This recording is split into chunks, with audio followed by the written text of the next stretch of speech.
రోడ్డుబండ తాండా లగిచల గ్రామాలను మా SC ST commission బృందము అందరు దళిత సంఘాలతో కలిసి ఈరోజు సందర్శించడం జరిగింది. మా సభ్యులు లీలాదేవి గారు, రాంబాబు నాయక్ గారు, జిల్లా శంకర్ గారు, మరి మన డిబిఎఫ్ మన సభ్యులు శంకర్ గారు, మరి అందరం కూడా అధికారులందరూ కూడా ఈ రెండు గ్రామాలను సందర్శించడం జరిగింది. ముఖ్యంగా నేను మొట్టమొదటిగా నేను చెప్పేది ఏంటంటే, కలెక్టర్ మీద దాడిని మాత్రం నేను ఖండిస్తూ ఉన్నా. ప్రభుత్వ అధికారి మీద దాడి జరగడం మాత్రం చాలా బాధాకరం. నేను చింతిస్తున్నాం, బాధపడుతున్నాం. కానీ ఆ దాడి జరగడానికి ఎవరైతే పాల్పడ్డారో వారినే శిక్షించాలి, వారిపై కేసులు పెట్టాలి.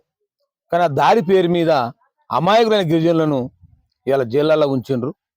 అది కరెక్ట్ కాదు. మరి అమాయకులు అయితే ఎవరైతే ఉన్నారో, ఆ దాడికి సంబంధం లేని వ్యక్తులు అయితే ఉన్నారో వాళ్ళందరినీ కూడా తక్షణమే జైలు నుంచి విడుదల చేయాలి, వాళ్ళ మీద కేసులు రద్దు చేయాలని చెప్పి మేము ఎస్పీ గారికి ఆదేశిస్తూ ఉన్నాము. మరి గౌరవ కలెక్టర్ గారిని కూడా ఇక్కడ జరుగుతున్నటువంటి దాని మీద ప్రభుత్వానికి సమగ్రమైన రిపోర్ట్ ఇచ్చి, మరి గిరిజనులు అంటే వాళ్ళు మొదటి నుంచి కూడా పాపము భూమిని నమ్ముకుని బతితోళ్ళు, మరి గిరిపుత్రులు వాళ్ళు 4-5 సంవత్సరాలు 500 సంవత్సరాల నుంచి కూడా ఆ భూమిని నమ్ముకొని పనిచేస్తూ ఉన్నారు. కనుక ఆ భూమి వద్ద మేము ఏం చేయాలి, మా పిల్లలు ఆటోల జీతం ఉండాలన్నా, బేకరీల జీతం ఉండాలన్నా, పాచి పనులు చేయాలన్నా, ఏం చేయాలని చెప్పి ఆందోళన ఉన్నారు. కానీ భూసేకరణ చట్టం ప్రకారం 2013 భూసేకరణ చట్టం ప్రకారం మరి ప్రభుత్వ నిబంధనల ప్రకారం అయితే గ్రామంలో నోటీస్ ఇవ్వాలి, టామ్ చేయాలి, గ్రామ సభ ఏర్పాటు చేయాలి, హియరింగ్ డేట్ పెట్టాలి, వాళ్ళందరూ అభిప్రాయాలు తీసుకొని వాళ్ళ కౌన్సిలింగ్ ద్వారా దెబ్బదెబ్బలుగా చర్చించి వాళ్ళతోని సంప్రదింపుల ద్వారా సమస్య పరిష్కారం చేసుకోవాలి. కానీ ఇట్లా ఒకరు ఏకదమ్ గ్రామానికి వచ్చే వరకు వాళ్ళు ఒకటేసారి ఏమో జరుగుతుందని చెప్పి ఆందోళన చెందిండ్రు. ఆందోళనతోని ఇది జరిగింది. మరి జరిగిన మాత్రం మేము అందరూ బాధపడుతున్నాము. ఏది ఏమైనా మరి అన్యాయమైనటువంటి గిరిజనులపై కేసులను మాత్రం ఎత్తివేయాలని చెప్పి మేము ప్రభుత్వాన్ని కోరుతాం.